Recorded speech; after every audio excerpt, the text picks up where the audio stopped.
அதால 7 மணி வரையும் குயிக்ல தியரியை பார்ப்போம். தொழுதுட்டு வந்து ஒரு ரெஸ்டாரண்ட் தந்துட்டு உங்களுக்கு ஃபுல்லா பேப்பரை பார்ப்போம். படிச்சது தவிர எங்க சரி பேப்பருக்குள்ள வந்திருக்காண்டு போட்டியை பார்ப்போம். நம்மள பேப்பரான்னு பார்ப்போம்.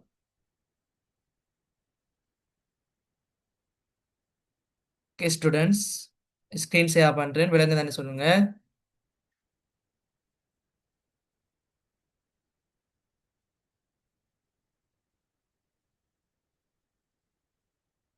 நான் இந்த ஜூம்ல ஸ்டூடெண்ட்ஸ் நான் வந்து இதை கொஞ்சம் செய்யணும். ஆர்சிடிஆர் சொன்ன மாதிரி ஸ்டூடெண்ட்ஸ் முன்கூட்டி சொன்ன மாதிரியா செய்யணும்.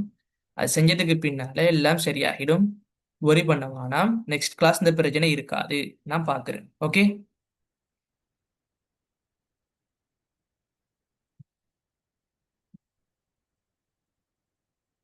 ஓகே.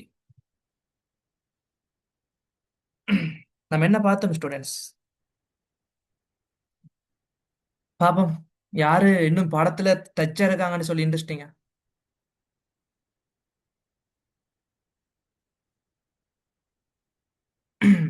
என்ன பார்த்தோம்னு சொன்னா ஸ்டூடெண்ட்ஸ் லாஸ்டா திட்டமிடலுக்கு தானே. திட்டமிடல் தயாரிக்கப்பட வேண்டிய பிளானிங். Yes yes. திட்டமிடலுக்கு உள்ளடங்க வேண்டிய தயாரிக்கப்பட தத்துவம், கோட்பாடு, தயாரிக்கும் போது உள்ள விடயங்கள்லாம் இருக்கணும்னு பார்த்தோம். விளங்குதா? இலட்சிய நோக்கு, கூட்டுப்பாத நோக்கம், இது வரி இதெல்லாம் பார்த்தோம். கிளியரா அழகா சொல்லி தந்தேன். எப்படி கேள்வி கேட்பான் எல்லாம் சொல்லி தந்தேன். அதெல்லாம் மார்க் பண்ணி வச்சுக்கொள்ளுங்க. ம், அடுத்தது ஸ்டூடெண்ட்ஸ் திட்டமிடல். இதைத்தான் லாஸ்டா பார்த்தோம். கவனத்துக்குள்ள வேண்டிய விடயம் இதை 4 பாயிண்ட் மார்க் பண்ணி வச்சுக்கொள்ளுங்க. திட்டமிடல்ற முக்கியத்துவம் கேட்டாலும் இதை கொடுங்க. திட்டமிடல் கோட்பாடு கேட்டாலும் இதை கொடுங்க. திருப்பி திருப்பி சொல்றேன். திட்டமிடல் அதாவது கேட்பான். லக்ஷ்மி என்பவர் எஃப்டபிள்யூசி நிறுவனம் ஒன்றை அஹ், துவங்கி வருகின்றார். அவருக்கு வந்து திட்டமிடலுக்கு தேவை, லக்ஷ்மி என்பவருக்கு திட்டமிடலுக்கு தேவையான தத்துவங்கள் அல்லது முக்கியத்துவம் கேட்டா இது 4 பாயிண்ட் கொடுத்தீங்கன்னா சரி. அப்படிதான் கேள்வி கேட்பான். டைரக்டா திட்டமிடல் தயாரிக்கப்படும் விடயம் அப்படி கேட்டா நீங்க உங்களை மாதிரி லக்கி யாருமே இல்லை. விளங்குதா? படிச்சவங்களுக்கு ஈஸியா எடுத்துட்டு போய்த்திடலாம். இதுவும் கட்டாயமான விடயம். ஸ்டூடெண்ட்ஸ், திட்டமிடல் போது எதிர்நோக்கப்படுகின்ற பிரச்சனை இருக்குத்தானே. இது வந்து ஸ்டூடெண்ட்ஸ் திட்டமிடல் இருக்கக்கூடிய ஒரு பிரச்சனை இருக்குத்தானே, இது முக்கியம் ஸ்டூடெண்ட்ஸ். என்ன சொன்னா தீமை என்று கேட்பான். திட்டமிடல் இருக்கக்கூடிய தீமை.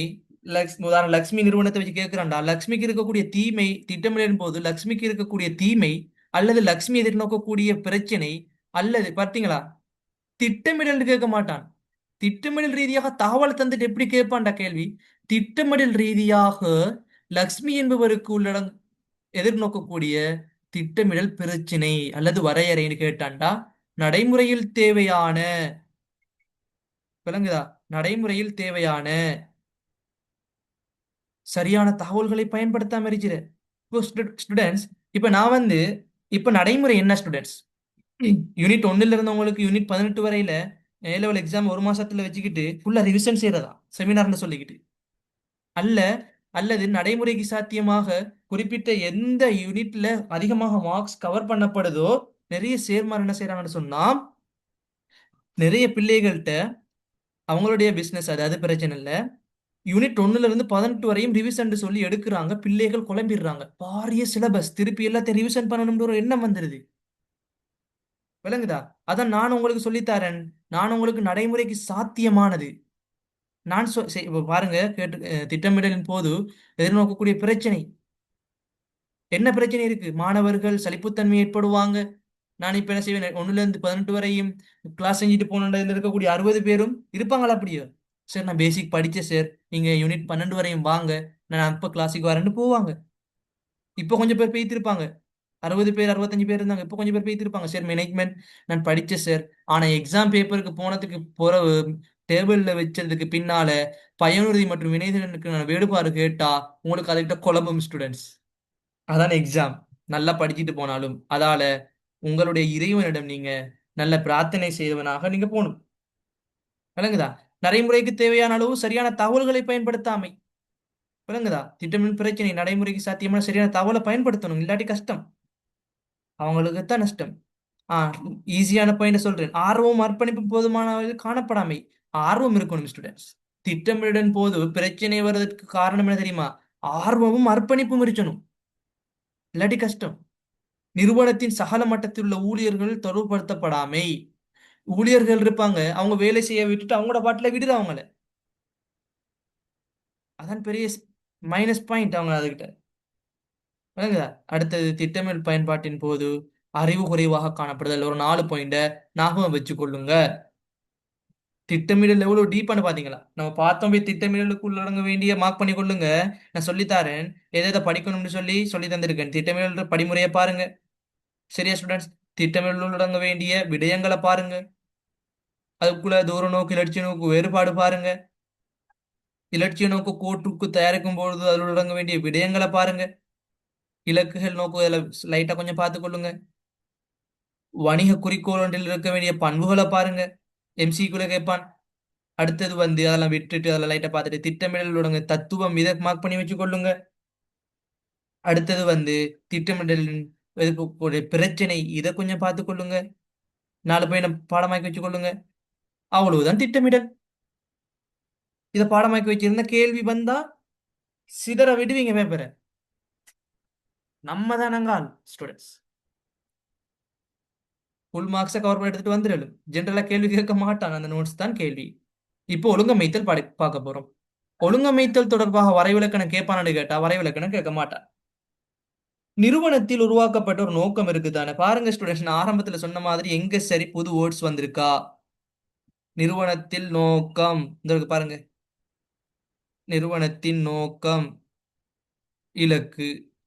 இது நீங்க லாஸ்ட் வரையும் இதை நீங்க பார்த்துக்கிட்டே இருப்பீங்க. வணிக திட்டம் 18வது யூனிட் வரை பார்த்துட்டே இருப்பீங்க. அப்ப ஆன்சர் எதுலுகின்ற பொழுது என்ன ஸ்டூடெண்ட்ஸ்? தெரிக்க விட்டுறேன். தெரிக்க விடுறோம். Okay okay. பேப்பர் வந்தா தெரிக்க விடுறோம், உண்மைதான். தைரியத்தோட போங்க ஸ்டூடெண்ட்ஸ். பிசினஸ் ஸ்டடீஸ்லயே நான் எடுப்பேன்.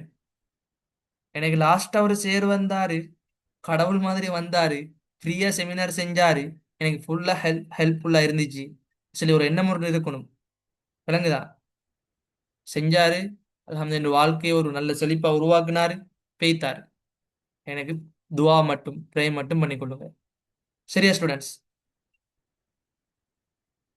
ஸ்டூடெண்ட்ஸ் என்னன்னு சொன்னா, இந்த இலக்கு நோக்கம் இதை நீங்க நல்லா ஞாபகம் வச்சுக்கொள்ளுங்க ஒழுங்கமைத்தல்ல. ஓகே.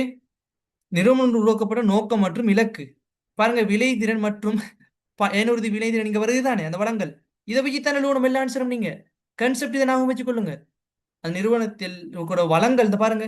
அதிகாரங்களை கையளித்தல், வேலைகளை பகிர்ற, இதுதான் ஒழுங்கமைத்தல். ஒழுங்கமைத்தல் படிமுறைகளை பார்த்தாலே உங்களுக்கு விளங்கும். பாருங்க ஸ்டூடெண்ட்ஸ், ஒழுங்கமைத்தல் படிமுறை தேவைன்னு கேட்டா கட்டாயம் தேவை. ஆனா ஈஸியா பாடமாக்கலாம். செயற்பாட்டை இனங்காட்டுற ப்ரொசஸ் இந்த இதை பாக்குற ஒழுங்கமைக்கும் போது பாருங்க. இப்போ ஒரு திட்டத்தை ஒழுங்கமைக்கும் போது கொஞ்சம் இருங்க, டவுட் ஒன்று கேட்டிருக்கார். எம்சிக்யூல 30ல இருந்து 50 வரை ரொம்ப கஷ்டமா இருக்கு சார். மெயின் இடைவெளி நிரப்புறது சார். நான் உங்களுக்கு சொல்றேன்,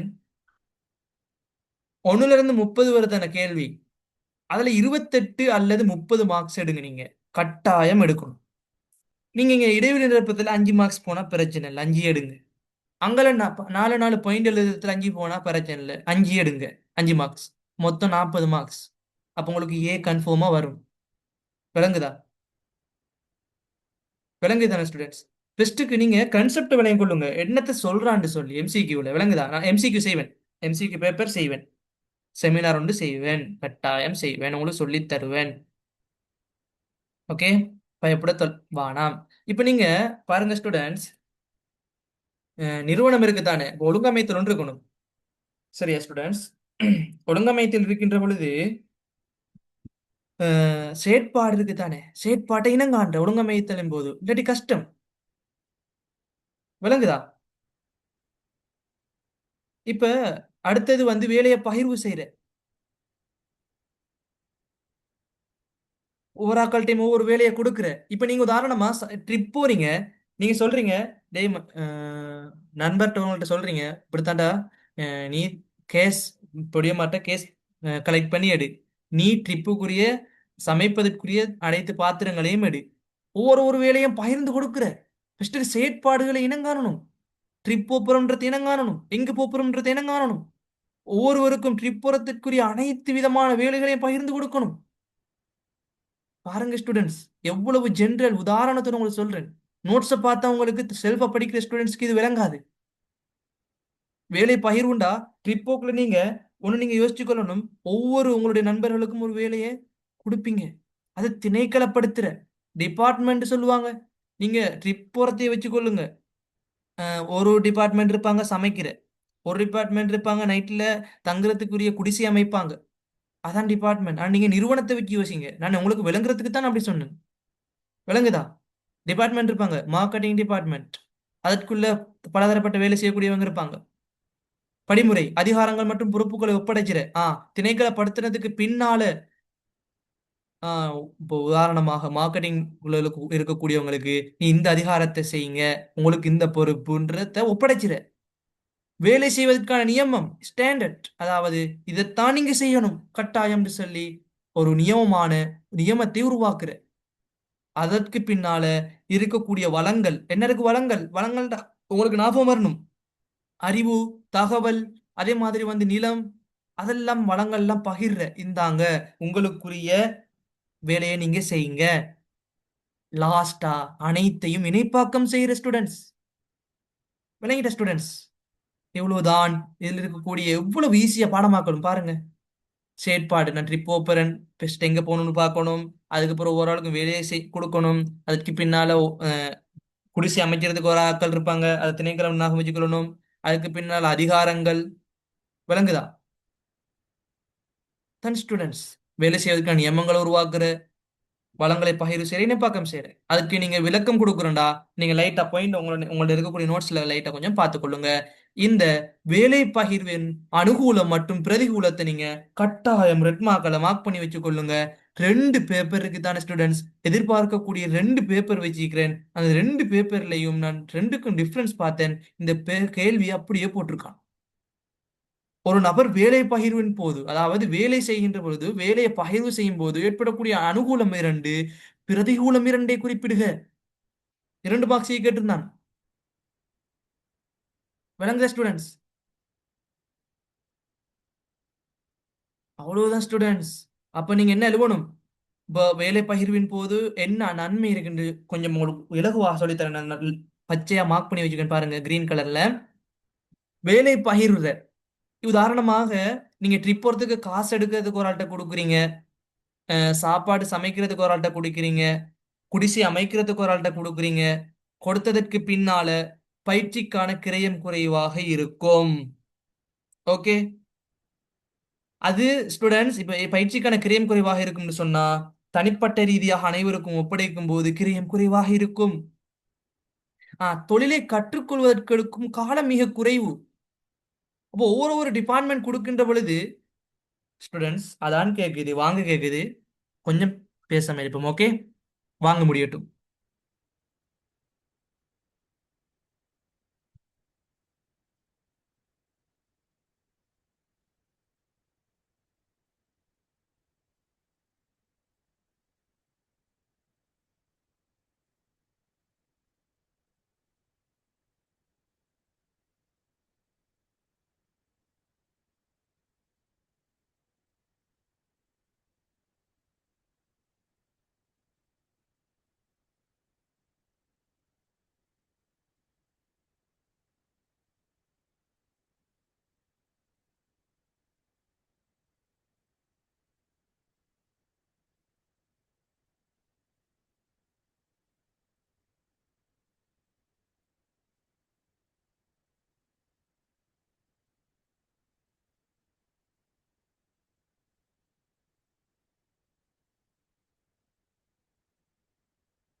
ஓகே ஸ்டூடெண்ட்ஸ், அதான் முடிஞ்ச எங்க ஏரியால ஒரு சின்ன பையன் தான் சொன்னான், வீட்டில் சொல்லி முடிச்சு விட்டான்.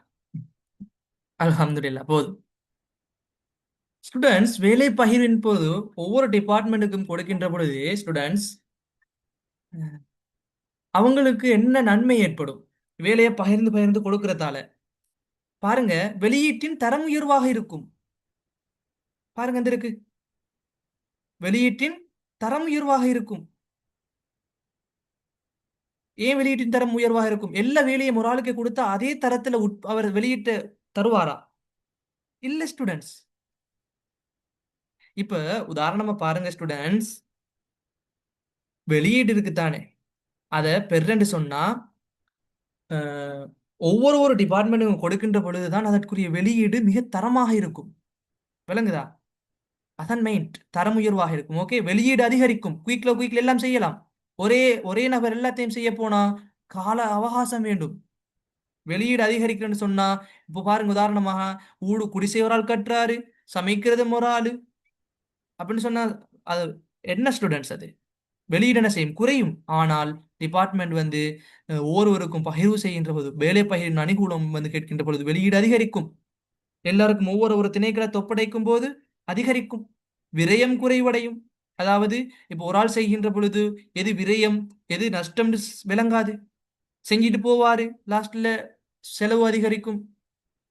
அதனால விரயம் குறைவடையும், விளைதிறன் அதிகரிக்கும். இப்போ பாருங்க ஸ்டூடெண்ட், விளைதிறன் அதிகரிக்கும்ன்றது பாயிண்ட் கட்டாயம் மார்க் பண்ணி வச்சுக்கொள்ளுங்க. சமைக்கிறது இருக்குதானே, நான் எக்ஸாம்பிளுக்கு தான் சொல்றேன் உங்களுக்கு விளங்குறதுக்கு.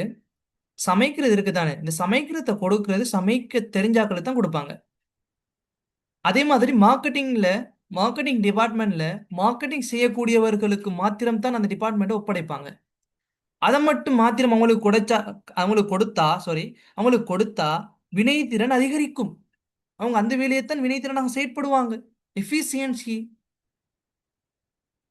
விளங்குதா ஸ்டூடெண்ட்ஸ்? அவ்வளவுதான் கான்செப்ட். அடுத்தது வேலை பகிர்வின் பிரதிகூலம்.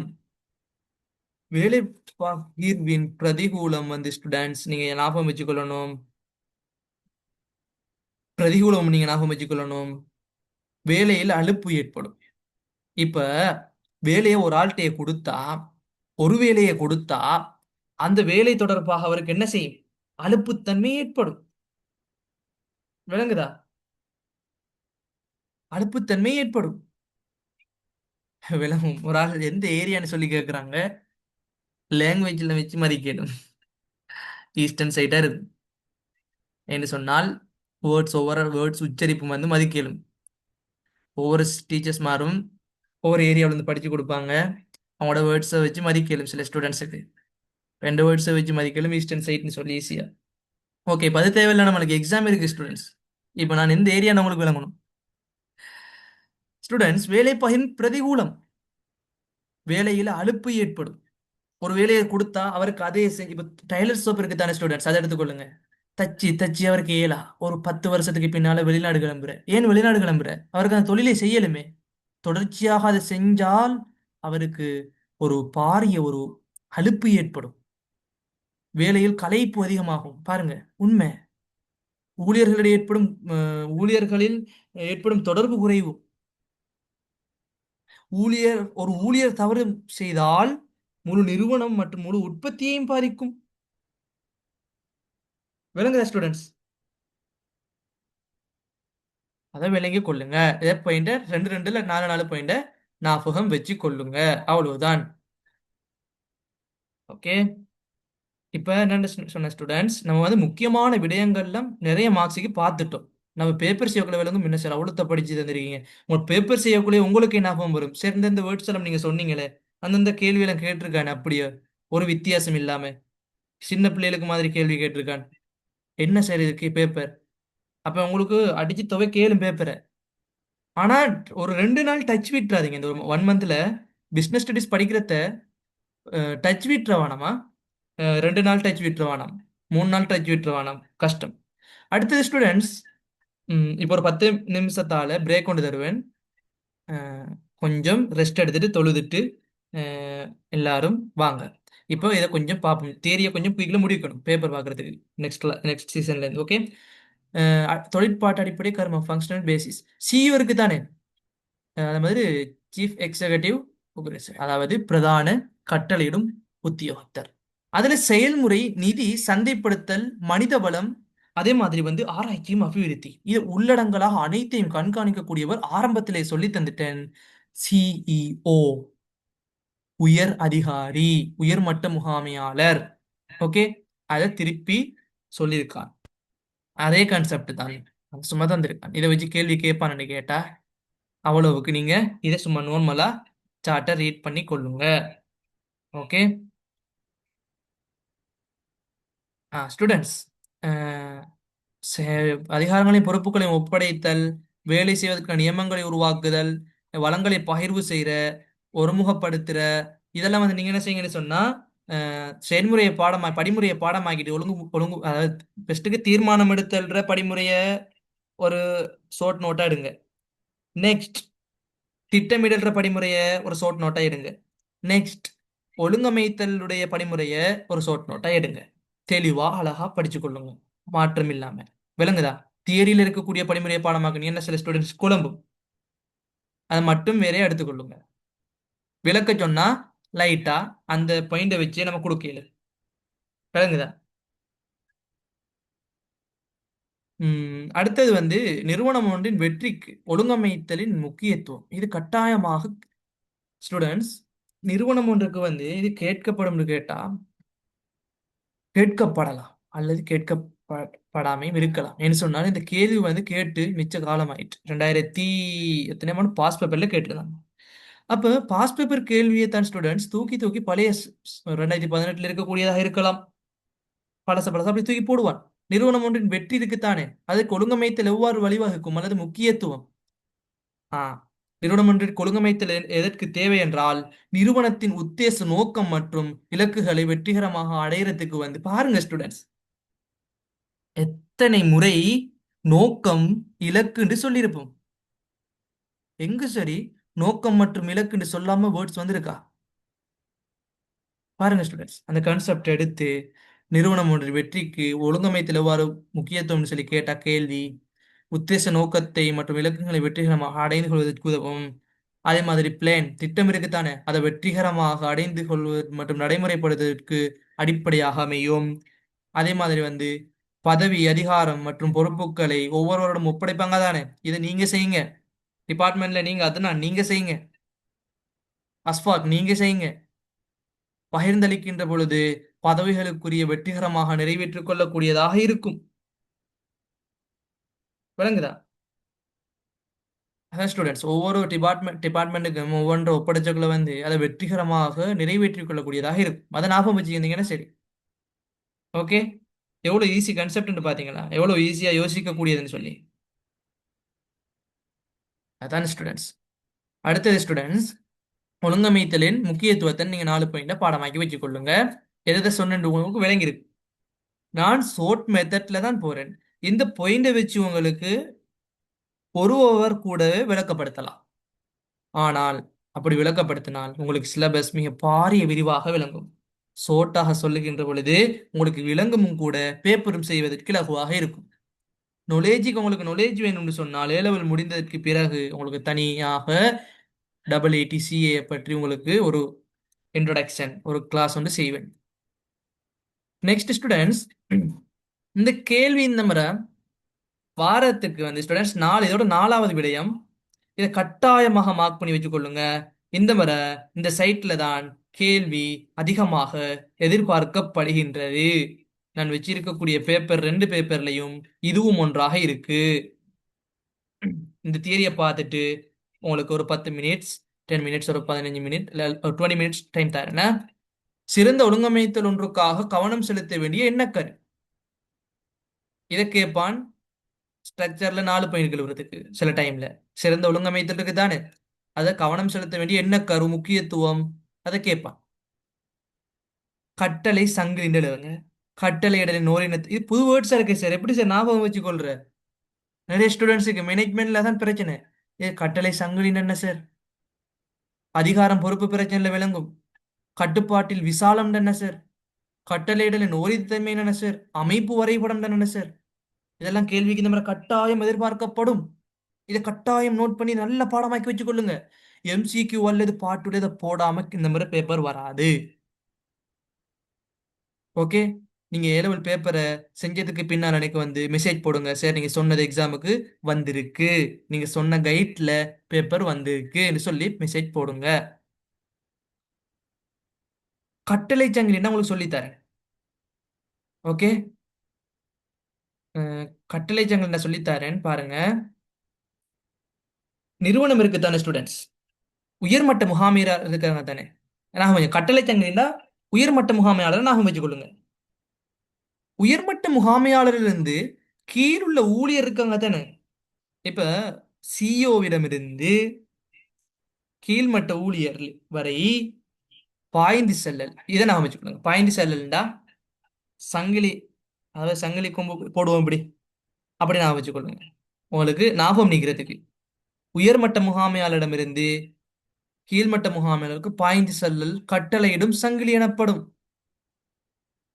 ஆ இதுல நீங்க முக்கியமாக கவனிக்கப்பட வேண்டிய விடயம், ஆரம்பத்துல நம்ம படிச்சது கட்டளை, இந்த சங்கிலி இருக்கு தானே, உயர்மட்ட முகாமையாளரிடமிருந்து கீழ்மட்ட முகாமையாளருக்கு பாய்ந்து செல்லும் பொழுது இடைத்தரகராக நடுவுல யார் இருப்பார்? யார் சொல்லுங்க பாப்போம், யார் சரி ஒரு ஆள், கெட்டிக்கார பிள்ளை யார் சரி ஒரு ஆள் சொல்லுங்க பாப்போம், யார் இருப்பார்னு சொல்லி. நடுத்தர மட்டம். குட் குட், நடுத்தர மட்டம் இருப்பார். ஏன் இருப்பார்? உடனடியாக அவரோட தொடர்பு பட முடியும். ஊழியர்களிடம் தொடர்பு பட வேண்டும் என்றால் நடுத்தர மட்ட முகாமையாளர் தொடர்பாக இருப்பார். கட்டளை சங்கிலினா நீங்க இதை ஞாபகம் வச்சுக் கொள்ளுங்க, பாய்ந்து பாய்ந்து போறது, இதை ஞாபகம் வச்சுக் கொள்ளுங்க. நிறுவனத்தின் உயர்மட்ட முகாமை வந்து கீழுள்ள ஊழியர்கள் வரை நடுத்தர மட்ட முகாமையாளர்கள் ஊடாக எழுவாம நீங்க அதை நீங்க சும்மா கன்செப்ட் ஞாபகம் வச்சுக் கொள்ளுங்க. எம்சிக்யூ கேட்டா நடுத்தர மட்ட முகாமையாளர்கள் நடுவில் இருப்பாங்க, கீழுள்ள ஊழியர்கள் வரை பாய்ந்து செல்றதுதான் கட்டளை சங்கிலி. கட்டளை சங்கிலி மற்றும் கட்டளையின் ஓரினத்தன்மைக்கு இடையிலான வேறுபாடு கேட்பான், கேள்வி கேட்கிறேன்டா. அல்லது நான் சொன்ன மாதிரி ஸ்டூடெண்ட்ஸ், நிறுவனம் ஒன்றின் ஒழுங்கமைத்தல் இருக்குதானே, ஒழுங்கமைத்தல் ஒன்று கவனம் செலுத்த வேண்டிய விடயம் என்ன கருள் அல்லது முக்கியத்துவம் கேட்பான், இதை கொடுக்கலாம். கட்டளை சங்கிலி, கட்டளை நோரினத்தன்மை, கட்டுப்பாட்டு விசாலம், அதிகாரம், பொறுப்பு, அமைப்பு வரைபடத்தை கொடுக்கலாம். எந்த ஒரு பிரச்சனையும் இல்லை. கட்டளையுடன் நோரினத்தன்மை, நான் இதை உங்களுக்கு டீப்பா கொஞ்சம் சொல்லித்தரணும் இந்த கிளாஸ்ல. கட்டளையிடலின் ஓரினத்தன்மையிட ஸ்டூடெண்ட்ஸ், ஒரு ஊழியர் இருப்பாங்க சரியா, ஒரு ஊழியர் லேபர் இருப்பார். விளையும் கொள்ளுங்க, கன்செப்டை விளையும் கொள்ளுங்க ஸ்டூடெண்ட்ஸ், பெருசா யோசிக்காம கன்செப்டை விளையும் கொள்ளுங்க. ஒரு ஊழியர் இருப்பார், அவர் வந்து ஸ்டூடெண்ட்ஸ் ஒரு மேற்பார்வையாளருக்கு மட்டும், அதாவது ஹெச்ஆர் இருப்பார் தானே, ஹெச்ஆர் இருப்பாரு, மார்க்கெட்டிங் மேனேஜர் இருப்பாரு, எல்லோருக்கும் பொறுப்பு கூற அவர் தேவையில்லை ஸ்டூடெண்ட்ஸ். அதான் நீங்க கன்செப்ட். அதாவது ஒரு ஊழியர் இருப்பாரு, அந்த ஊழியர் ஹெச்ஆருக்கும் தகவலை வழங்க தேவையில்லை, மார்க்கெட்டிங் மேனேஜருக்கும் வழங்க தேவையில்லை, அதே வந்து ஃபைனான்ஸ் மேனேஜருக்கும் வழங்க தேவையில்லை. அவர் வழங்க வேண்டியது ஸ்டூடெண்ட்ஸ் ஒருவருக்கு மாத்திரமே. பொறுப்பு கூறுதல் பொறுப்பு கூறுதல் மட்டும்தான் கட்டளையிடலின் ஓரினத்தன்மை, யூனிட்டி ஆஃப் கமெண்ட் அப்படின்னு சொன்னா, அவங்க ஒரு ஊழியர், ஒரு மேற்பார்வையாளர், ஒரு முகாமையாளருக்கு மட்டுமே ஒரு குறித்த தகவலை கொடுக்கிற, அனைவருக்கும் கொடுக்க மாட்டாங்க. அந்த தத்துவத்தை தான் கட்டளையிடலின் ஓரினத்தன்மை. அப்ப இந்த கன்செப்ட் நான் சொல்லக்கூட உங்களுக்கு ஈஸியா இருக்கும், ஆனால் வேர்ட்ஸ் எல்லாம் புதுசா பார்க்கக்கூட சார் மேனேஜ்மெண்ட் சப்ஜெக்ட் கஷ்டம் சார். கட்டளை சங்கிலின் இருக்கு, கட்டளையிடலின் ஓரினத்தன்மையின் இருக்கு, கட்டுப்பாட்டின் விசாலம் இருக்கு, அல்லது கட்டளை துணைன்னு இருக்கு. அப்படின்ட்டு என்ன, இதன் கட்டளை சங்கிலின்னா உயர்மட்ட முகாமையிலிருந்து கீழ்மட்ட, நீங்க உயர்மட்ட முகாமையாளர் அங்க ஆரம்பத்துல படிச்சதை ஞாபகம் வச்சிருந்தாலே கட்டளை சங்கிலிக்கு வரைவிலக்கணம் எழுவலும். உயர்மட்ட முகாமையாளரிடமிருந்து கீழுள்ள ஊழியர்களுக்கு தொடர்ச்சியாக பாய்ந்து செல்லும் கட்டளையிடும் சங்கிலி ஆகும். விளங்குதா? அதே மாதிரி கடல் நோரினத்தன்மைடா ஒரு ஊழியர், ஹெச்ஆர் இல்ல ஃபைனான்ஸ் மேனேஜர், அதே மாதிரி அனைத்து மட்ட முகாமையாளருக்கும் வழங்காம, அதாவது தனிப்பட்ட, அதாவது ஒருவருக்கு மாத்திரம் பொறுப்பு கூறுவதுதான் கட்டளையிடல் ஓரினத்தன்மை. அவ்வளவுதான் கன்செப்ட். தனிப்பட்ட ஒருவருக்கு மாத்திரம், ஒரு மெம்பர், ஒரு மேற்பார்வையாளருக்கு மாத்திரம் கட்டளையிட ஓரினத்தன்மை, யூனிட்டி ஆஃப் கமெண்ட். ஓகே, இப்ப கட்டுப்பாட்டு விசாலம், இதையும் கொஞ்சம் பார்த்துக்கொள்ளுங்க. ஒரு முகாமையாளர் இருப்பார், அவர் வந்து அறிக்கை சமர்ப்பிக்கணும். என்ன? ஊழியர்கள் வேலை செய்வது, நேரம் பத்தி அட்டவணை, அதை ஹெச்ஆர் செய்வாங்க. சரியா? அதே மாதிரி ஸ்டூடெண்ட்ஸ், ஒவ்வொரு நபரும், அதாவது முகாமையாளருக்கு நேரடியாக அறிக்கை சமர்ப்பிக்கப்பட வேண்டிய ஊழியர்களின் எண்ணிக்கை. விளங்குதா ஸ்டூடெண்ட்ஸ்? ஊழியர் எத்தனை பேர் வேலைக்கு வாராங்க, சமூகம் அளிக்கிறாங்க. ஸ்டூடெண்ட்ஸ், அதிகார சங்கிலியா? யார் கேட்டது? அதிகார சங்கிலி அப்படின்னு என்னன்னு கேக்குறீங்களா?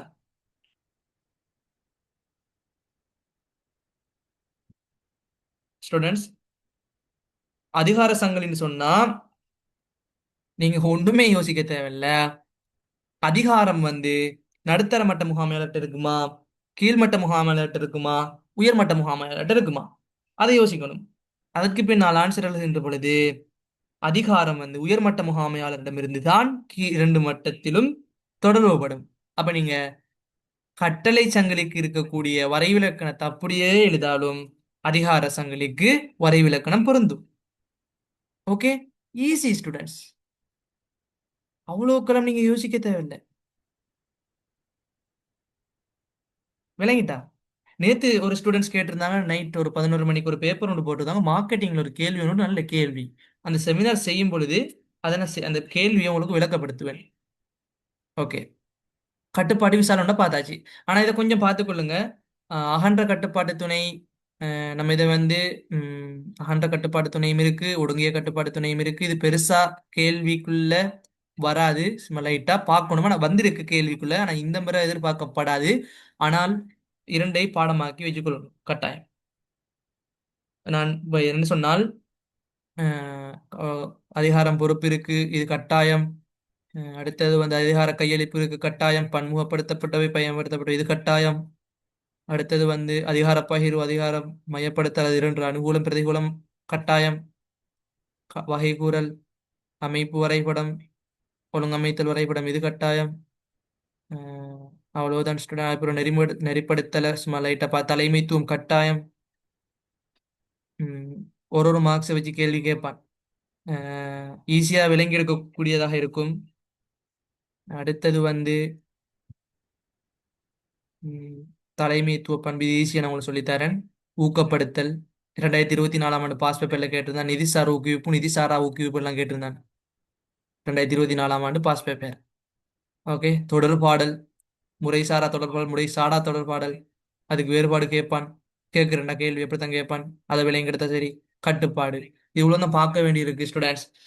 எல்லாரும் நான் புதுசா லிங்க் போடுவேன், அந்த லிங்க்ல ஜாயின் பண்ணுங்க.